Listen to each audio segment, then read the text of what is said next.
Welcome friends हमारे YouTube channel are के nursing academy में। फ्रेंड्स, बहुत ही खुशी की बात है कि उत्तर प्रदेश में फिर से स्टाफ नर्स की वैकेंसी आ चुकी है। स्टाफ नर्स की वैकेंसी यूपी में फिर से आ चुकी है, जिसमें कि नंबर ऑफ़ पोस्ट जो है वो 255 है। ठीक है, 255 वैकेंसी निकाली है उत्तर प्रदेश ने।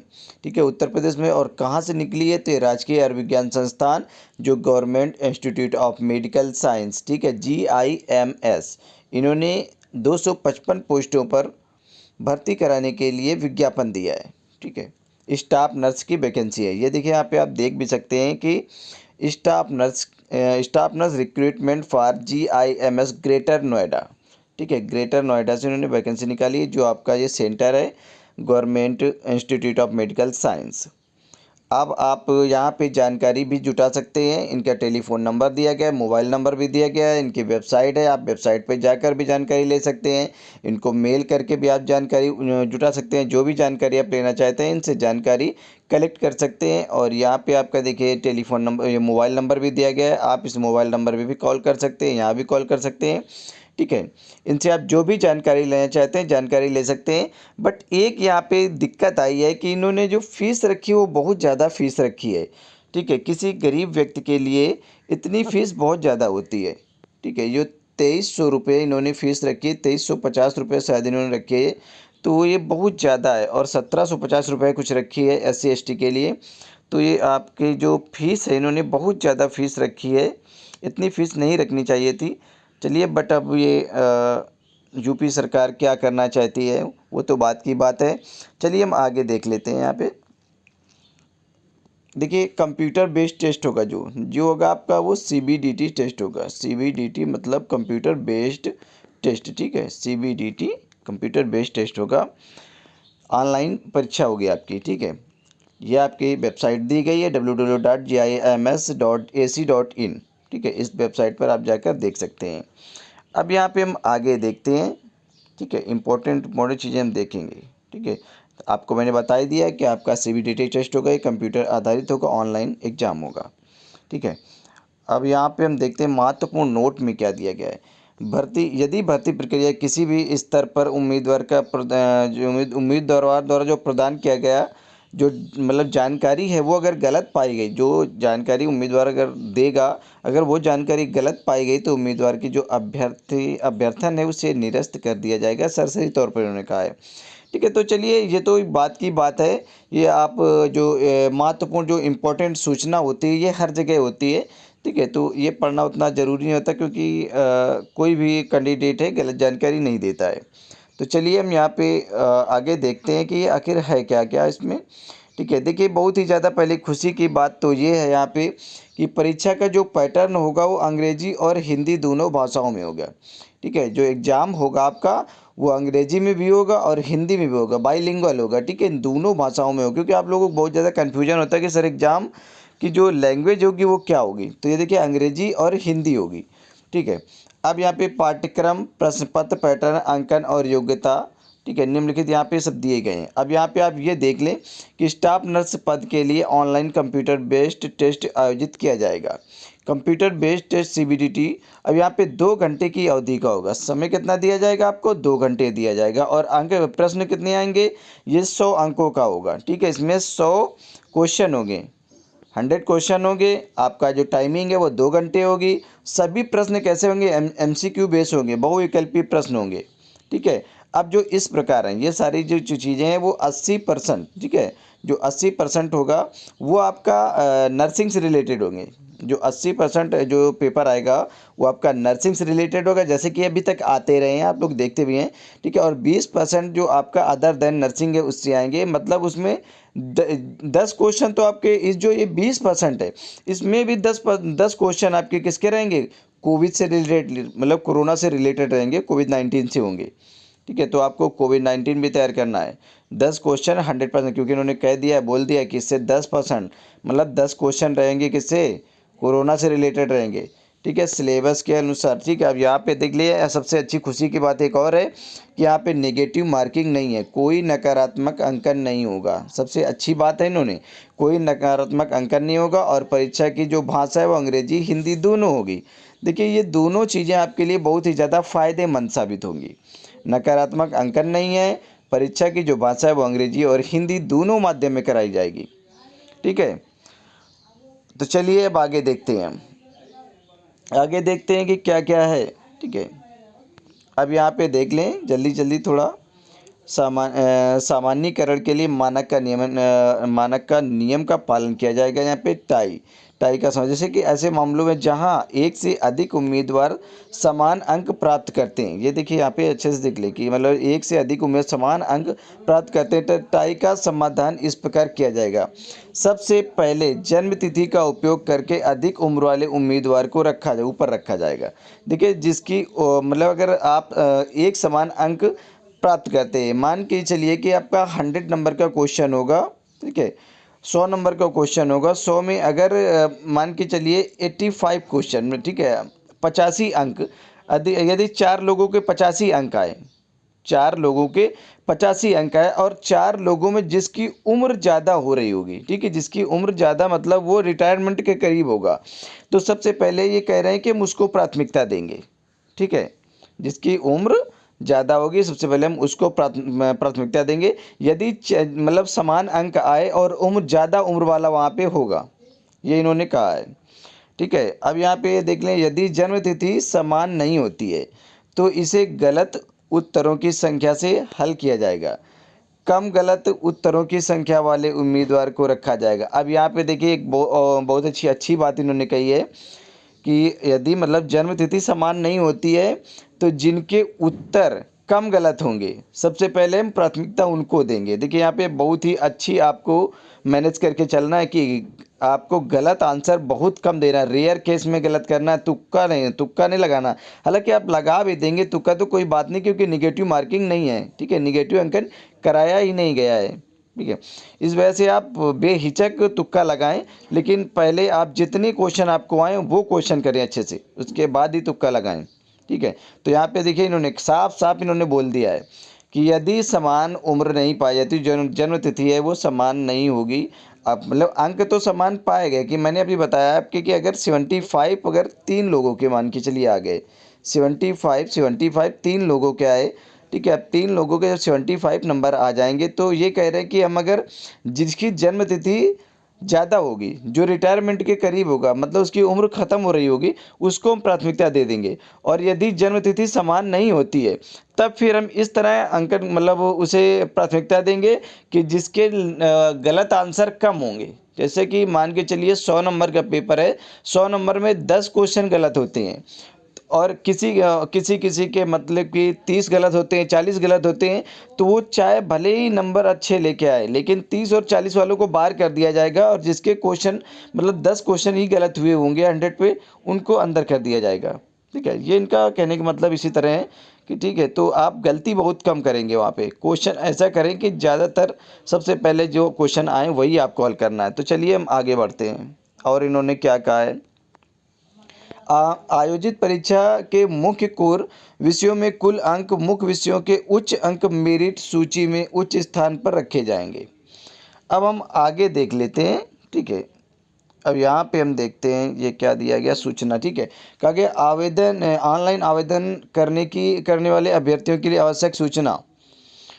कहा गया कि उपरोक्त विज्ञापन के अंतर्गत आवेदन के लिए ऑनलाइन आवेदन प्रणाली एप्लीकेशन सिस्टम लागू है। किसी भी माध्यम से प्रेषित आवेदन पत्र स्वीकार नहीं किए जाएंगे। अभ्यर्थियों को केवल ऑनलाइन आवेदन ही करना है। ऑनलाइन आवेदन करने के लिए अभ्यर्थी कृपया नीचे दिए गई प्रक्रिया का अनुपालन सुनिश्चित करेंगे। अब यहाँ पे हम देख लें, आवेदन पत्र भरने की जो प्रक्रिया है वो 5 भागों में विभाजित है। अब उसको हम यहाँ पे देख लेते हैं कौन कौन से थे। कैंडिडेट रजिस्ट्रेशन होगा, फॉर्म के शेष वितरण का भरा जाना। ठीक है, यहाँ पे फोटोग्राफ, हस्ताक्षर तथा अन्य दस्तावेज अपलोड किए जाएंगे। फीस का भुगतान तथा आवेदन पत्र जमा करना, आवेदन पत्र का प्रिंट आउट लेना। ठीक है, अनिवार्य। ये 5 प्रोसेस हैं आपके। अब यहाँ पे हम देखते हैं कि अभ्यर्थी आवेदन पत्र भरने के लिए उपरोक्त वर्णित प्रक्रिया के लिए एक बार में ही पूर्ण कर सकते हैं। तो चलिए, ये तो बात की बात है। यहाँ पे जो आयु सीमा दी गई वो 21 से 40 वर्ष दी गई है। ठीक है, आयु सीमा है 21 से 40 वर्ष दी गई है। अब यहाँ पे इम्पोर्टेंट नोटिफिकेशन जो आपको लगता है कि सब इम्पोर्टेंट है वही हम केवल यहाँ पे बातचीत कर रहे हैं, ठीक है। बाकी आप लोग समझदार हैं, आप लोग खुद देख लें, ठीक है। यहाँ पे देखिए आपका जो वेतन होगा वो 44,900 से 1,42,400 रुपया तक होगा, जो बेसिक लेवल पे यहाँ पे इन्होंने बात की है, ठीक है। जो आपका बेसिक पे है, ठीक है, 7वें वेतन के अनुसार पे यहाँ पे बात की जा रही है कि 44,900 से 1,42,400 रुपया होगा, ठीक है। अब जो महिलाएं हैं 20% महिलाएं के लिए सीटें आरक्षित होंगी। चलिए, दिव्यांग के लिए 4% होगा और भूतपूर्व सैनिक के लिए 5% सीटें आरक्षित हैं यहाँ पे। अब यहाँ पे हम ध्यान दें, विज्ञापन किए गए पदों की जो संख्या है घट सकती है और बढ़ भी सकती है। 36 आरक्षण नियमानुसार लागू होंगे। अब इसको हम छोड़ देते हैं, ठीक है। ये तो सब बात की बातें हैं। अब आगे हम देखते हैं कि निर्देश यहाँ पे देख लेते हैं। ये देखिए आपका जो फीस का जिन्होंने क्राइटेरिया जो रखा है, फीस इन्होंने बहुत ज़्यादा रखी है, ठीक है। अब देखिए जनरल और ओबीसी के लिए और ईडब्ल्यूएस के लिए, इकोनॉमिकल वीकर सेक्शन वाले हैं, इनके लिए इन्होंने बहुत ही ज़्यादा फीस रखी है। देखिए 2,000 तो इनका आवेदन शुल्क ले रहे हैं ये, और 360 रुपये जीएसटी। देखिए ये 18% जीएसटी बहुत ज़्यादा ले रहे हैं एजुकेशन के मामले में। 18% जीएसटी मतलब सबसे दुनिया में सबसे ज़्यादा जीएसटी ले रहे हैं ये एजुकेशन में, जहाँ पे जीएसटी शून्य होनी चाहिए, नील होनी चाहिए। यहाँ पे जीएसटी का कोई काम नहीं होता एजुकेशन पे। लेकिन सरकार देखिए क्या कर रही है सरकार आप लोगों के साथ में, कि मतलब 18% जीएसटी ले रही है आप लोगों से। बेरोजगारी के स्तर, मतलब आप लोग बेरोजगार हैं और बेरोजगारों से इतना ज़्यादा जीएसटी पे किया जा रहा है, मतलब लिया जा रहा है। सरकार को शर्म आनी चाहिए। तो चलिए हम देखते हैं। यहाँ पे देखिए अनुसूचित जो जाति के लोग हैं, अनुसूचित जाति या अनुसूचित जनजाति के लोग हैं, देखिए इनकी 1,500 रुपये फीस रखी गई है, 270 रुपये, मतलब 18% जीएसटी लेना ही लेना इनको, ठीक है। ये बहुत ज़्यादा है, ठीक है। 70 सालों में आज तक जीएसटी इतनी नहीं लगी जितनी जीएसटी इन्होंने बढ़ा दी एजुकेशन पे। आप यहाँ पे देख लें, 1,770 रुपये आपको देने होंगे जो SC ST के कैंडिडेट हैं। तो चलिए अब यहाँ पे हम आगे देख लेते हैं, आगे क्या है आगे। और देखिए हम मेन यहाँ पे नोटिफिकेशन आपको दिखा रहे हैं। जो देखिए अधिकतम 5 वर्ष की आपकी छूट दी जाएगी, जो ठीक है आयु सीमा में, जो बैकवर्ड क्लास से हैं, ओबीसी के हैं, ओबीसी से हैं। अब हम आगे और भी देखते हैं, आगे क्या क्या है। आयु सीमा देख लिए, यहाँ पे देखते हैं। कह रहे हैं कि उपरोक्त पद की गणना जो है वो 1 जुलाई 2023 से की जाएगी। मतलब आयु की गणना आपकी 1 जुलाई 2023 से की जाएगी। 21 वर्ष की आयु प्राप्त कर लियो, मतलब 21 से 40 वर्ष जो आयु होनी चाहिए, 21 से 40 वर्ष होनी चाहिए, ठीक है, अधिकतम। अब हम आगे बात करते हैं। देखिए यहाँ पे उत्तर प्रदेश अनुसूचित जाति, अनुसूचित अन्य पिछड़ा वर्ग एवं SC ST श्रेणियों के लिए दशा में उच्चतर आयु सीमा उतने वर्ष अधिक होनी है जितनी सरकार द्वारा विनिर्दिष्ट की गई है। अब आगे देखते हैं हम, इन्होंने आगे क्या कहा है। आरक्षण की बात की इन्होंने। देखिए उत्तर प्रदेश के अनुसूचित जातियों, उत्तर प्रदेश अनुसूचित जनजातियों, उत्तर प्रदेश में अन्य पिछड़े वर्गों को उत्तर प्रदेश सरकार के आधावधिक विद्यमान शासनादेशों विभाग से प्राप्त सूचना के अनुसार आरक्षण अनुमन्य होगा, ठीक है। तो हम आगे देखते हैं यहाँ पे आपका क्षैतिज आरक्षण वितरण। चलिए ये तो सब बात की बातें हैं, आप अपना देख लें। बाकी हम जो मेन चीज़ें हम आपको बता रहे हैं कि आवश्यक जो शैक्षिक अर्हता क्या होगी आपकी।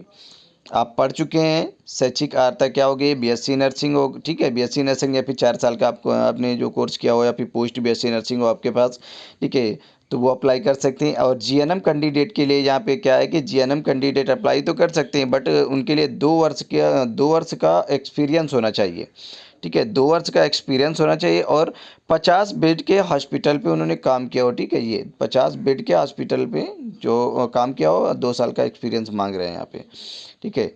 तो ये तो जैसे कि आप अभी तक हर एग्जामों में कराते हैं, वही प्रक्रिया GNM कैंडिडेट के लिए अप्लाई होती है कि 2 साल का एक्सपीरियंस, GNM भी के हो, 2 साल का एक्सपीरियंस हो, 50 बेड के हॉस्पिटल पे।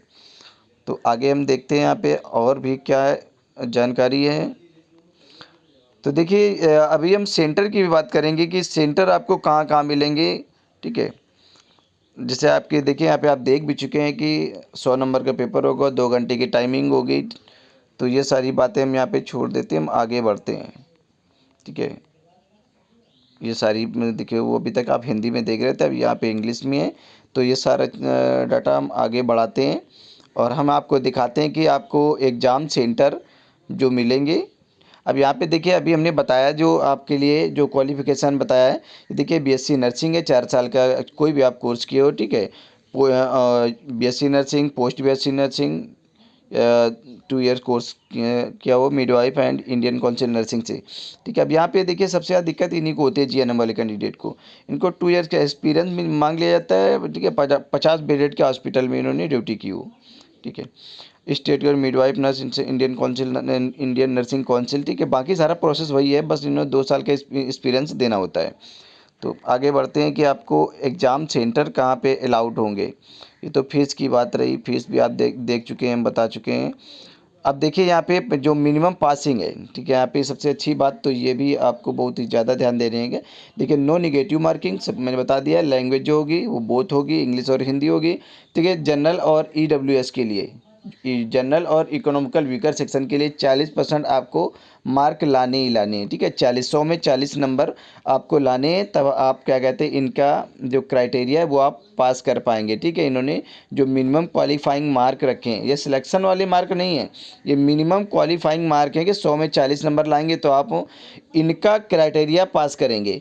और जो SC ST OBC कैंडिडेट हैं उनको 100 में 35 मार्क लाएंगे तब ये इनका क्राइटेरिया पास करेंगे। लेकिन ये सिलेक्शन के लिए नंबर नहीं होते हैं, ये केवल इनका क्राइटेरिया पास करने के लिए नंबर होते हैं, ठीक है। सिलेक्शन आपको लेना है तो कम से कम 75 से 85 के बीच में आपके नंबर आने चाहिए सिलेक्शन लेने के लिए, ठीक है। तो चलिए हम आगे बढ़ते हैं। एग्ज़ाम तो आपका CBDT होगा, हम सिर्फ आपको ये दिखाना चाहते हैं कि अब लास्ट में कि आपको जो एग्ज़ाम सेंटर होंगे वो कहाँ अलाट होंगे, क्योंकि एग्ज़ाम सेंटर्स में दिए गए हैं।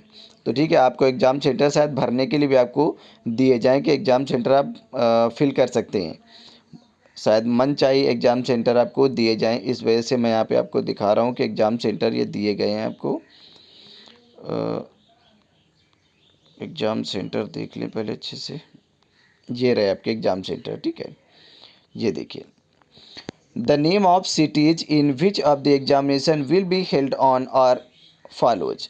अब यहाँ पे देखिए नोएडा है, लखनऊ है, गोरखपुर है, मेरठ है, गाज़ियाबाद, ग्रेटर नोएडा, आगरा, प्रयागराज, बरेली, कानपुर, मुजफ्फरनगर, वाराणसी, अलीगढ़, झांसी और मुरादाबाद, ठीक है। ये 15 सेंटरों पर आपका एग्ज़ाम होगा, ठीक है। मुझे बस यही आपको दिखाना था कि आपके जो एग्ज़ाम होंगे आपके इन सेंटरों पर एग्ज़ाम होंगे। शायद जब आप फॉर्म फिल करेंगे तो उसमें एग्ज़ाम सेंटर भराए जाएंगे, ठीक है। शायद 3 एग्ज़ाम सेंटर भराए जाएं, ये जो आपके पास में हो आप उन्हें भर सकते हैं, जो जहाँ के कैंडिडेट हों।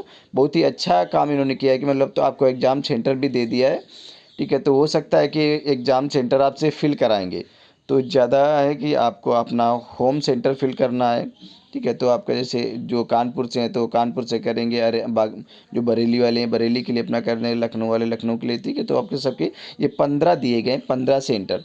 अब जो यहाँ से इतने जगह से होंगे उनके लिए तो कोई प्रॉब्लम नहीं होगी, लेकिन जो बाहर के कैंडिडेट हैं उनको जो पास में पड़े आप वो अप्लाई करें, ठीक है। तो मेरा जो दिखाने का उद्देश्य था तो यही, मतलब आपको दिखाने का उद्देश्य था कि आप अपने सेंटर भी देख लें कि 15 सेंटरों पे एग्ज़ाम होगा और कहाँ का एग्ज़ाम होगा, ठीक है। आप देख सकते हैं, अच्छा स्क्रीनशॉट भी ले सकते हैं, ठीक है।